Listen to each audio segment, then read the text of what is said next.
Good morning and welcome to the Dr. Jimbo Love Show featuring Seth Matthew. Hey everybody. We are here again at Brothers Bar and Grill in the shops of Northfield. It is Saturday, April 16th, and what a great day. Nice and brisk out there. Yeah. Last week we talked about our Denver Pios, Denver Pioneers. They pulled it off. They won the Frozen Four, won their 9th NCAA championship, beating University of Minnesota. Nope, Minnesota Mankato. Don't give them the credit of beating the Minnesota Gophers. Yeah. But yeah, I mean, congratulations to them. Minnesota. Now they're tied with Michigan for most national championships. That's right. Scottie Scheffler ended up leading the Masters from the first round all the way through. His last round, he was at a minus 12, and he had a little hiccup on 18. Did you see that at all? I didn't get to watch the end there. I was more watching Tiger. Yeah, so what happened was, usually you have a tap-in putt, and Scottie was minus 12, and it took him twice, actually 3 times, to putt the ball within 5 feet. So some of the nerves were really kind of, getting to him, but he still ended up winning by 3 strokes. Yeah, Rory McIlroy almost came back. He started roaring in the last round. I think the best news I got out of this whole tournament is Tiger Woods is going to play in the next tournament. The U.S. Open. Yep, so he's going to be around. So I was worried that he was just going to play. It's a big tournament, and he was going to take some more time off. Right. But luckily he's staying in it. That's good. That's really good for the golf world. I mean, Roy shooting a 64, and then on hole 18, he ends up holding it from a greenside bunker, which was just a great way to finish with that 64. You don't see that. Sundays at the Masters with the pin placements, a 64 is just crazy. So as Seth is taking his call right now, let's talk a little bit about how the play-in game works. And the play-in games for the NBA were done and over with. You had 7 versus 8. And the winner of 7 versus 8 was automatically in the 7th position. Now, the 8th position, if they lost, they would play the winner of the 9 and 10 game. So it's a little bit of an interesting, this is the first year that they've ever done this. But it worked out pretty well. It was real interesting to see some great playoff basketball. And these guys are playing for their lives in a one-and-done kind of situation.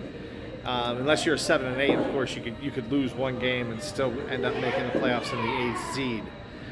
In the East, you had the the Brooklyn Nets at 115 versus the Cavaliers at 108. So you see that the Brooklyn Nets automatically get the 7th seed in the East. The 9-10 game was Atlanta versus Charlotte. Atlanta pulled it out. Trae Young and the boys just played a wonderful game and beat Charlotte 132 to 103. And then you had the final game, which was Atlanta versus Cleveland, the winner getting the 8th seed, and Trae Young went off. He ended up with 38 points. He was shooting balls from further out than I even see Steph Curry shoot. I mean, this guy was just absolutely unconscious. He played a wonderful ball game, and Atlanta is in. The West, you had Minnesota Timberwolves versus the Clippers. The Minnesota Timberwolves won 109 to 104, which puts Minnesota in the 7th position. First time the Timberwolves have been in the NBA playoffs for quite some time. The 9-10 game was New Orleans 113 versus the Spurs 103. And then, of course, you had the last game, which New Orleans pulled out versus the Clippers, and they are in the 8th position in the West. Seth, what do you have to say about your Timberwolves and the way that they played so well in their first outing in the play-in game? Oh, they're looking good. I mean, this is a new energy team. We have a newer head coach. We did go with Flip Saunders' kid for a bit. On paper, the Minnesota has a great roster. You go anywhere from Towns, D'Angelo Russell was a big signing. On top of Anthony Edwards, who's a newer player, I believe. He's only in his 2nd season. He's really lighting it up. So, I mean, and Patrick Beverley. He's a veteran that plays great defense. That's really helped them come along.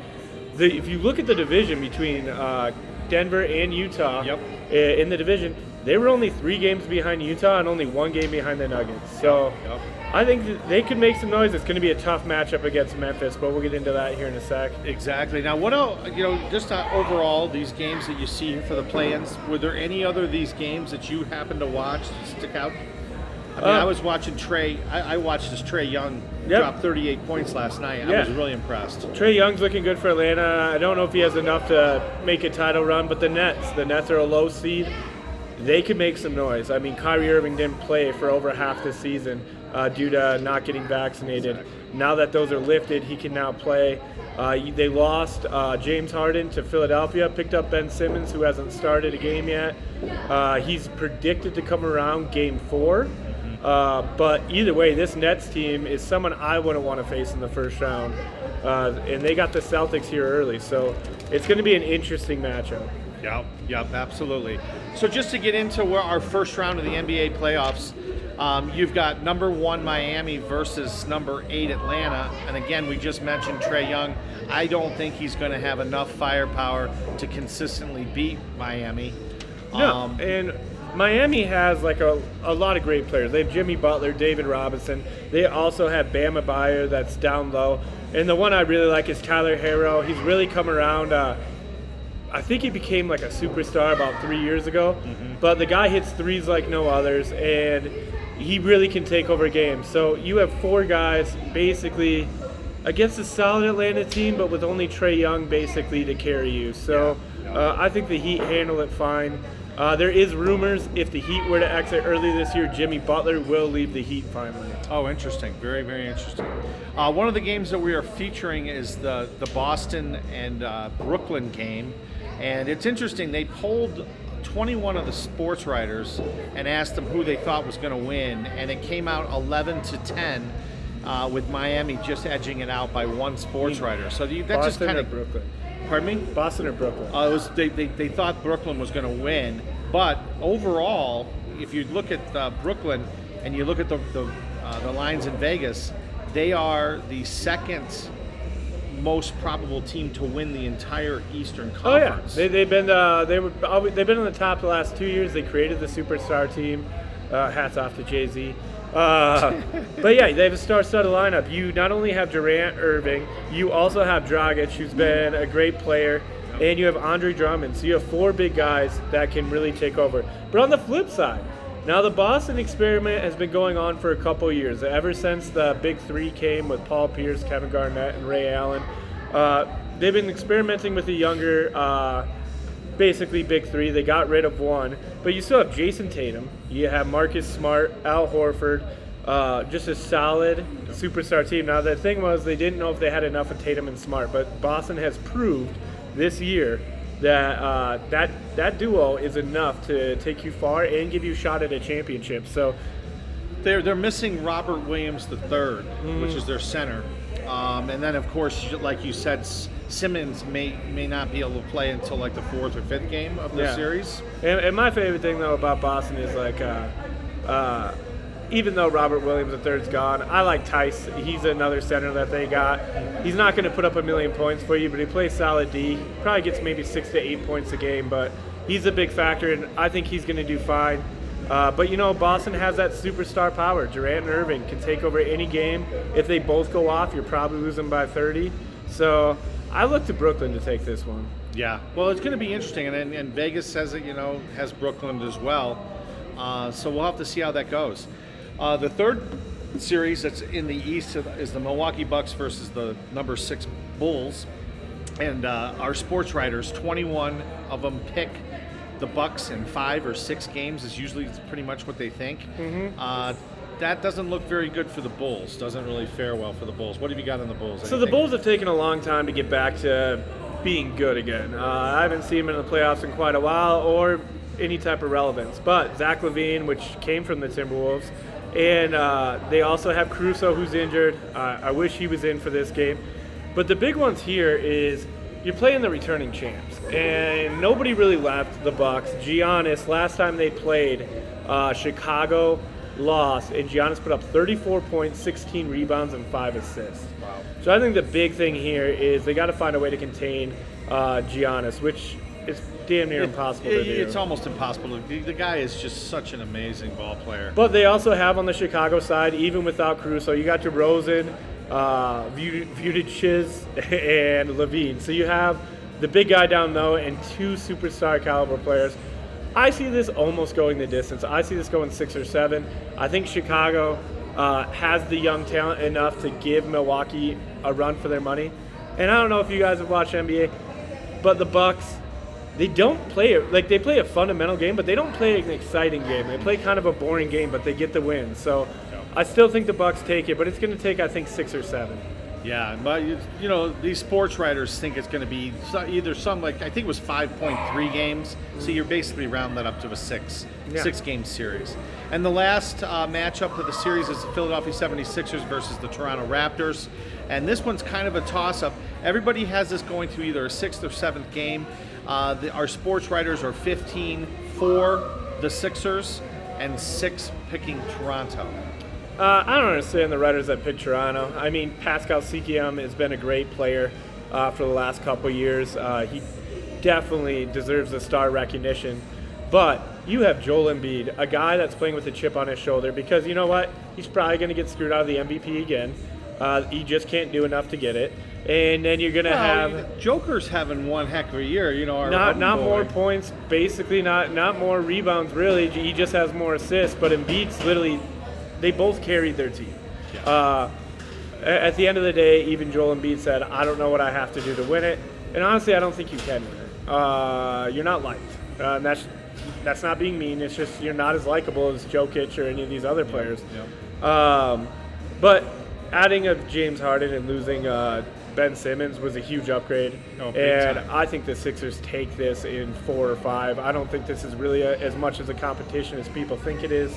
I think Sixers all the way on this one. Okay, good deal. Well, we switched to the Western Conference, and we have number 1 Phoenix versus number 8 New Orleans.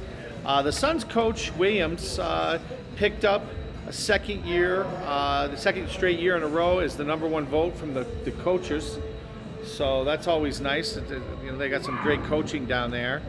The number 2 matchup, you've got Memphis Grizzlies versus the Minnesota Timberwolves. And of course, Seth has got a lot on this because he loves the Timberwolves. But Memphis had a 55-point quarter earlier this month against New Orleans. A 55-point quarter. That's one heck of a quarter. Ja Morant is back and is looking great. He had 21 points, 9 assists, and 27 minutes. So we're just talking right now about the Memphis Grizzlies versus your Minnesota Timber Puppies. Yeah. Timber Mongrels? Timberwolves. I call it Timber Pups, though. But no, big thing about this game, Memphis, again, is another team. They're very tough. Like, Ja Morant's a superstar. He's just coming back. But overall, they're not like a superstar team. They just play really, really well. They play a team game. They're tough to beat. These little power teams that they do with the big threes and the big fours, Memphis is just all around. Like, I think they could take a lot of the big 3 teams and just with their solid gameplay. Now, Minnesota has a team that has come along. They have a lot of momentum. They are playing with a lot of emotion. They were getting criticized for the emotion of winning their playing game because they're just happy to be there. They feel like they could. Anthony Towns said he feels like they could take on anyone. It's been a while since they've been in the playoffs, right? Since Jimmy Butler ruined our team, we haven't made it back. How many years is that? So that has to be like 8 or 9 years ago. And then we had Kevin Garnett when we were in the playoffs consistently. So we're looking at making it like one time in the last 20 years. So the fact that they celebrated doesn't bother me. No. They weren't trying to rub it in either. I saw the celebration. But like I think the big thing here is the big matchup here will be Ja Morant coming back and Patrick Beverley, the veteran. Can he contain him? If he can contain him, Memphis on the flip side is going to use their big guys to try to control Karl Anthony Towns. Towns pretty much gets 30 points a game in big games. He usually probably gets 10 assists too. He plays very well. Anthony Edwards, my X factor. He's a young kid. I don't know how he's going to show out. He had a game where he almost put up 50 recently. He's been getting in the 30s, so he's really growing as a player. So the points for Minnesota isn't an issue. Right. It'll be, can you contain Ja Morant? Well, you've got Memphis too. That they haven't had their 5 starters back. They only played 5 games or 11 games together and 109 minutes together. So that's going to be interesting to see that. These sports writers, every single one of them, 21 of them, picked the Memphis Grizzlies to beat the Minnesota Timberwolves. But we'll see what Seth has to say here. It's tough when you have a 7-game series. You know what I mean?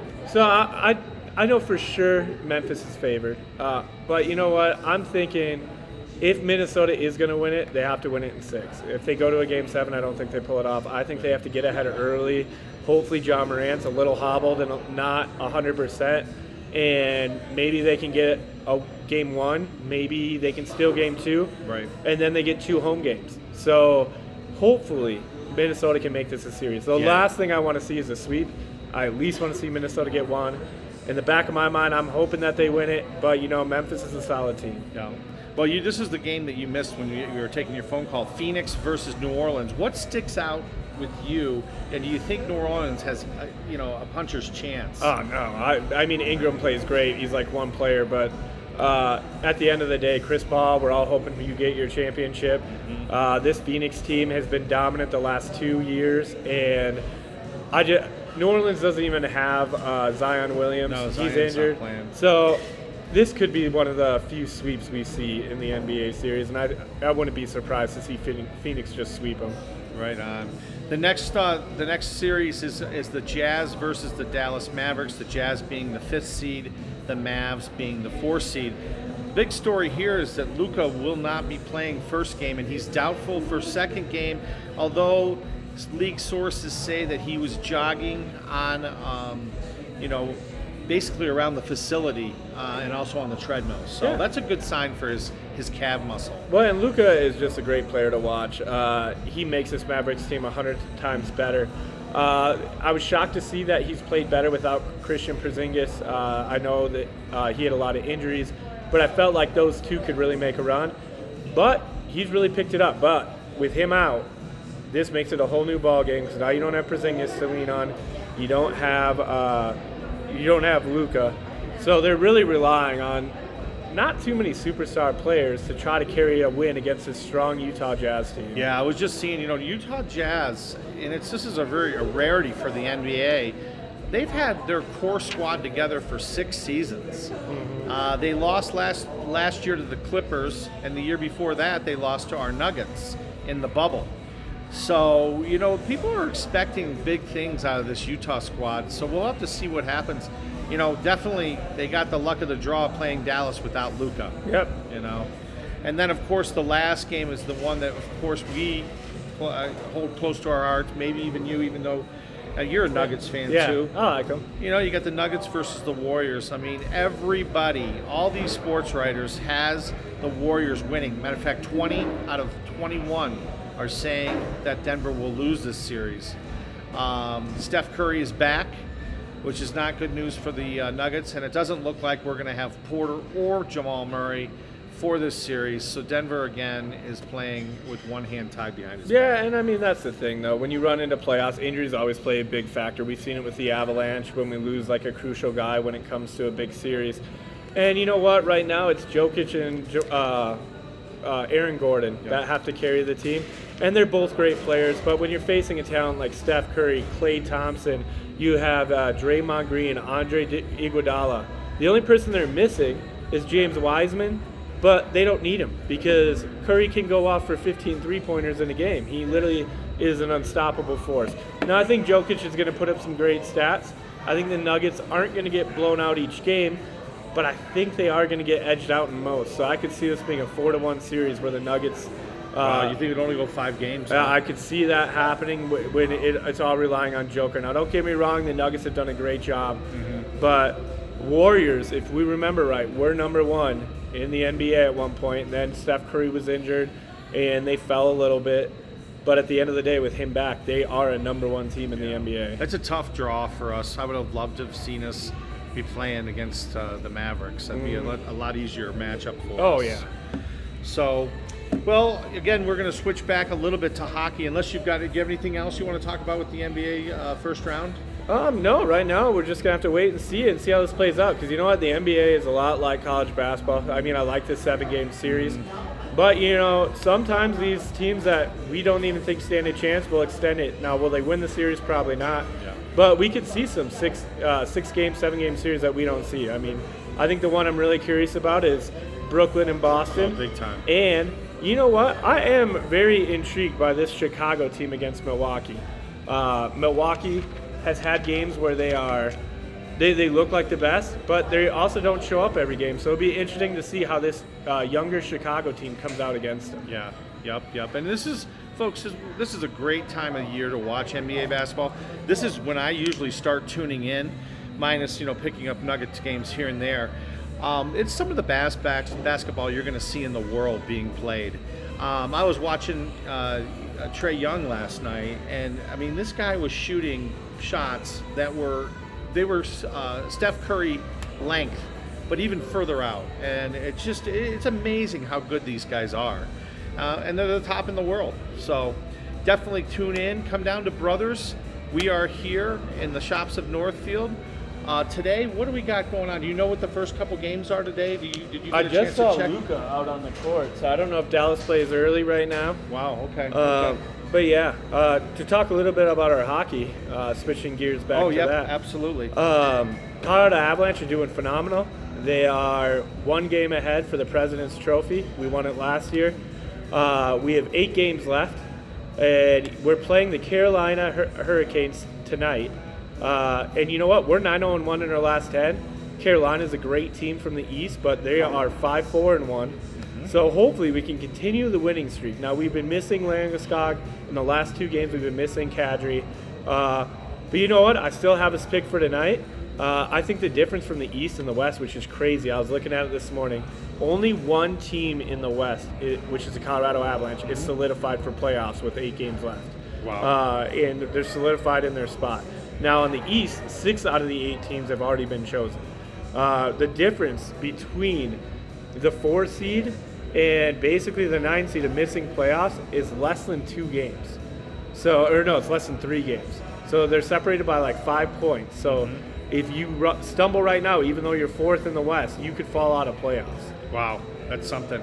An interesting stat that I was looking at, I was kind of deciding, because Seth and I had talked about this a little bit, about how the NHL players are made up. And as of 2000, and right around 2006, only 23% of the NHL was made up from people that had played in the college ranks. Now, what we're seeing a trending towards this going up, and actually you're finding out that the NCAA is actually the fastest growing development path for the NHL. So it's gone from 20% to 23%, and it's up now. The weighted average is right around 33% of the people have college experience, and in the last 3 years it's 37% and trending up.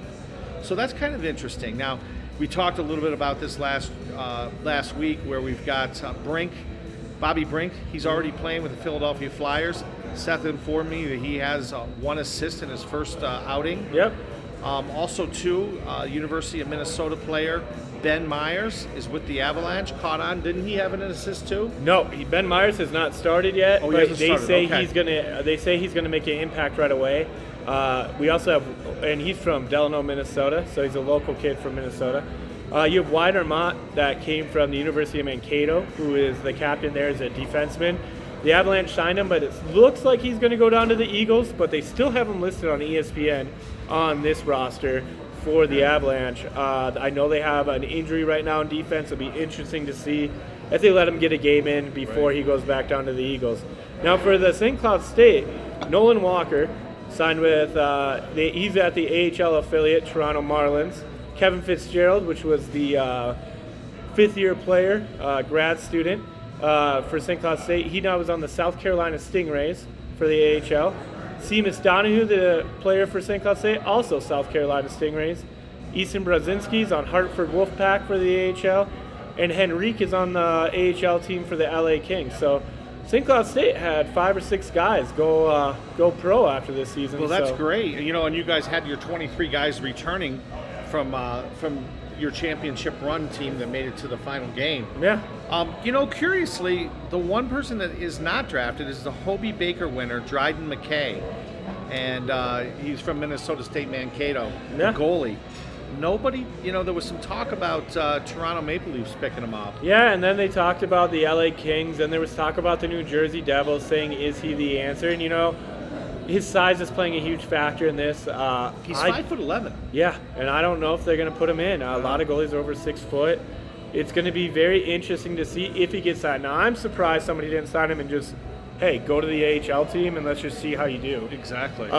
He's not out of options yet. He still could go to a European league, go play in Germany, go play in Russia, get some name recognition there, and then get pulled over to the NHL. I've seen that happen with quite a few players. But, yeah, big surprise. Hobey Baker, best player in college hockey, is not signed to an NHL team. And we talked about this a little bit yesterday in our pre-show meeting, but, just because a football player wins the Heisman Trophy, it doesn't always equate into being a great NFL player. Yeah, if I had to look at all the Hobey Baker winners, I mean, we had the kid from Harvard. He was actually on basically the hard knocks for the Toronto Maple Leafs, and he got traded away. He got traded to them because he was struggling at the pro level. There is a big step from college to pro in hockey. These scouts see things that we don't see, and I think what's really interesting is the players I think are going to do great sometimes fizzle out in 2-3 years in the NHL, and the players that I'm like, oh, this guy's kind of a nobody, are the ones that have the 10-20 year careers in the pro thing. Interesting. For example, kid I went to high school with, Nate Schmidt. He's now on I think he's on Winnipeg now, but he was part of the Washington Capitals, and he was a great player, don't get me wrong. Where did he go to college? He went to the University of Minnesota. Okay. And he ended up going to the University of Minnesota, played on the Capitals. Eventually, they took him from defense, and then were flirting with the idea of having him on offense, and had him on offense a little bit. Then he went to Vegas, had a great career in Vegas, and then he now went to Vancouver, then went to Winnipeg. He's had a long career. We're talking 15 years, and it's just he wasn't one of the superstar players that you saw with 50 goals, but he was just a solid player that translated really well to the NHL. Interesting. And you never know who's working really hard in the off season. Who's doing all this other work on the side, and sometimes that equates into guys having longer careers and playing better on the next level. What do you think? We've got NFL news here a little bit. Baker Mayfield. We hear a little bit of talk about him possibly going to Seattle Seahawks. Yeah.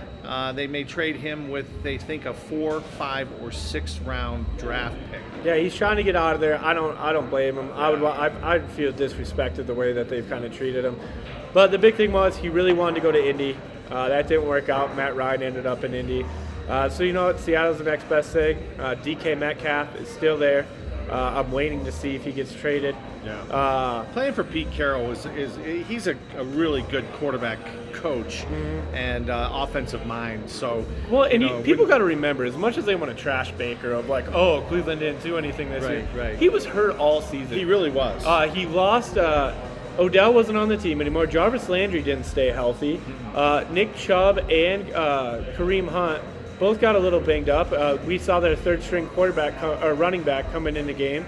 So, I mean, it was a very unhealthy season for Cleveland, so you can't blame Baker for it. And playing hurt, especially with the injuries he had, I mean, we talked about it and we covered him, and we kept saying, one good shot and he's going to go down for the season. And I think it did a disservice. Well, no, I think what Baker should have done, hindsight 2020, sit out. Yep. And then no one can talk about you. Cleveland will tank. They probably will get a high draft pick, and they'll be terrible. But then you come back as a savior next year. Exactly. And I think playing hurt really hurt him. I don't think Deshaun Watson was the correct answer for Cleveland. I think they should have stuck with Baker. But you know what? Deshaun Watson's a good player. I think he's going to do well there. And I really hope Baker gets off this team so he can stay in the starting role. Yeah, I mean, he's scheduled to make $18.8 million this year with Cleveland.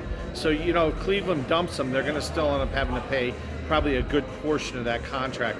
But remember, they got the $250 million man that's just sitting there waiting. I mean, that's a lot of salary cap money. You know what I mean?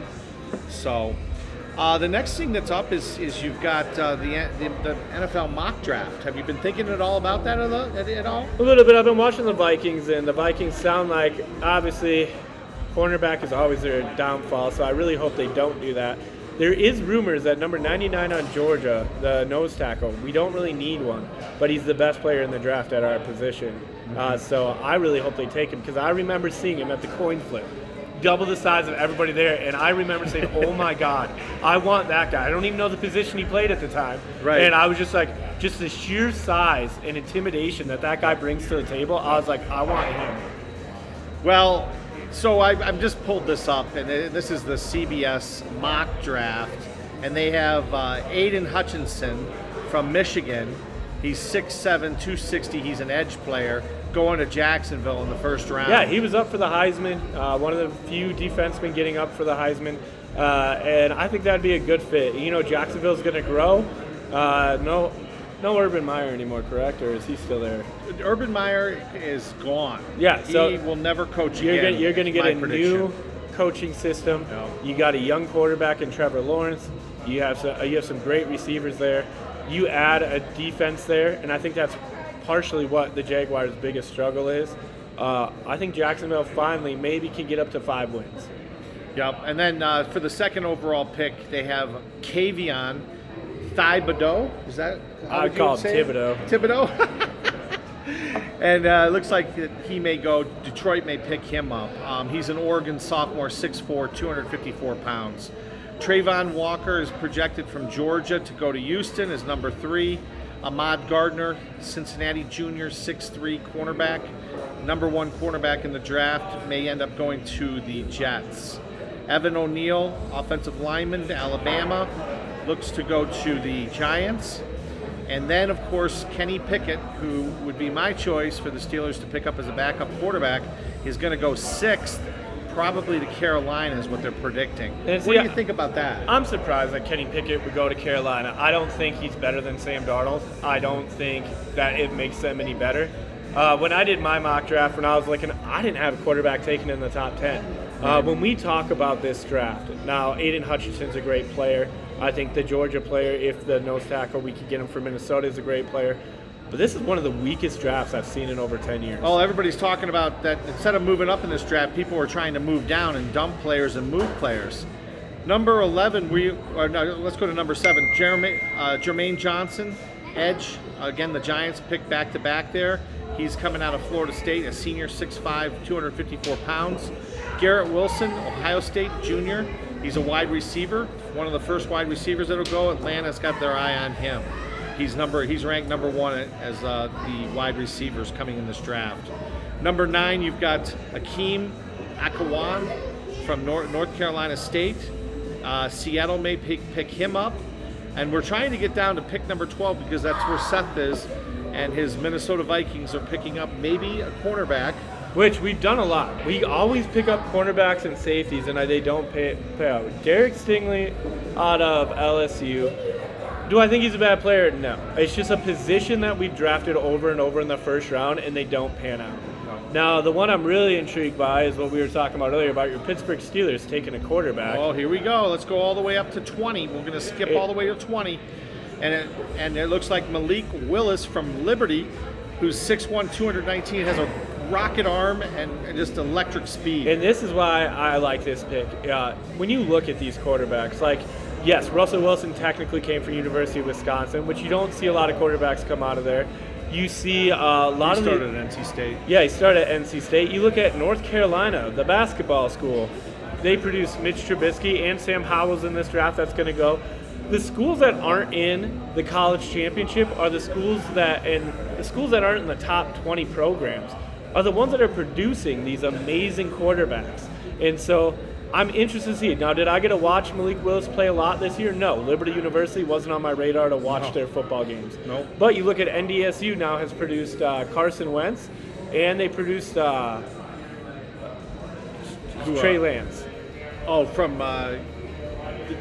North Dakota. Yeah, North Dakota State. Yep. So you look at two small schools, or a small school produced Yeah, look at Miami of Ohio produced Ben Roethlisberger. Yeah. No one would have ever expected it. I mean, we see that a lot. Tony Romo came out of Illinois. Mm-hmm. You see a lot of these guys. And you know, Joe Montana was drafted very, very late. And, of course, Tom Brady is the most famous, being drafted in the 6th round. It ends up being maybe the GOAT. Well, and this is where I'm really interested in it, is because these schools produce these quarterbacks, watch this one be the one to work out. Whenever I see like the Minnesota Vikings be like, you know what? We're going to take Alabama. We're going to take Georgia's quarterback. Or we're going to take this. I'm always like, no. Why? It's never the big school that wins the championship that produces this superstar quarterback. It's always that weird school that's sitting on the sideline that you didn't get to watch all year, coming out of nowhere and setting great stats.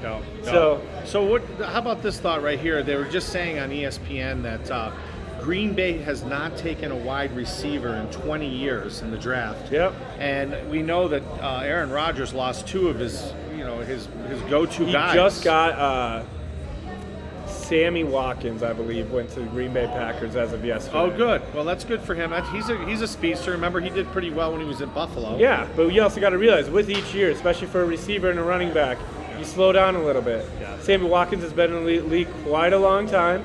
He is no Devontae Adams by any means. So at any part, they got to hope that they get a Justin Jefferson like the Minnesota Vikings did that tore it up. Or they got to hope that they get a breakout player, because the real issue here for Green Bay is, even though they have Aaron Rodgers, Minnesota just took your best linebacker and is now on their team, teamed up with Daniel Hunter. They're going to be coming for Aaron Rodgers. You don't have the best wide receivers anymore. You still have your running back, who's a great player. Right. But I don't think you win the division this year. I think Minnesota takes this division, and I don't think it's difficult. Well, they've definitely shored up, and you're feeling pretty good about the new coach and everything else. I'm happy with Pittsburgh. I'm glad that they picked up Trubisky. Again, our heart and our prayers go out to Dwayne Haskins and his family. That tragic accident that we reported on last Saturday that just occurred, where Dwayne was walking across an interstate and was hit by a dump truck. That was just horrible. Yeah. This draft is weak when a Kenny Pickett is projected to go 6th. So it should be interesting. We'll see probably a lot of game day drafts and a lot of movement during this draft, and that's another thing they're predicting. Well, and that's the thing too, like we tell you what is projected, but the real thing is we don't know what's going on behind the scenes. Absolutely there could be so many calls for switching of picks. Players will get taken different. Like, what if Carolina trades down because they know they can get Kenny Pickett later, and somebody goes take somebody else. So it happens every year. I think it's really exciting to watch a draft. If you haven't watched it before, you get the background of the players that are coming to your team, and it's just an overall fun day. Only round 1 is on day 1, and then I believe they go 2 through 3 the next day, and then the rest of the rounds later. So, if you get a chance, I believe it's in 2 weeks. It's in Vegas. It is 2 weeks. Make sure you tune in and watch and see who your team gets. Yep, exactly. And I do like watching. That first round is always so much fun to watch, in real time. It's fun to watch the players and their families, because, it's a lifelong dream for a lot of these players and their families to get picked and get that big rookie contract. What else have you got? Any other hubbub in the NFL or anything else that you're thinking of? I'll give you a live score update. Dallas is coming to play, and it's early, but we are in the second quarter, and they are up 32-24. Oh, interesting. So interesting. If they can get this win without Luka, I'm going to have to flip my prediction and say Dallas wins this series, because if Luka's back by game 2, I don't see a way that they're actually going to lose it. Yeah, and I think you're going to see Luka come back. If he's already jogging on a treadmill, it's going to be hard to keep him out of the lineup for game 2. Oh, yeah. So, well, folks, we are here at Brothers Bar and Grill in the shops of Northfield. Come on down. Seth, tell us a little bit about what the specials, any drink specials, food specials you got going on for this weekend's activities? Yeah, so right now, what do we have right now? Right now we're looking at $9 electric lemonade, Long Island pitchers, and strawberry lemonade, Long Island pitchers. Just great drinks to have on a sunny day. And then we also have going on our late night specials. If you come in Sunday night, we have happy hour all night. Today, we also have late night specials that basically you can get a bunch of drinks for $5, shots for $5, very affordable. And you know what? We got some of the best bar food you could get in the country. Yep. And one thing about this Brothers is it's the number 2, sometimes been number 1 largest volume of all the Brothers restaurants. How many restaurants do they have across the country? So right now we have 20, and the cool thing about it is it just goes to show like how great this community is. And You come in any day, you can always find someone to talk to. Yeah. Everyone's going to be watching the same sports. We're a great sports area for you to catch all your games. I don't care if you're a White Sox fan or whatever. We're in Colorado. I guarantee if you come here on a White Sox game, you'll find another White Sox fan.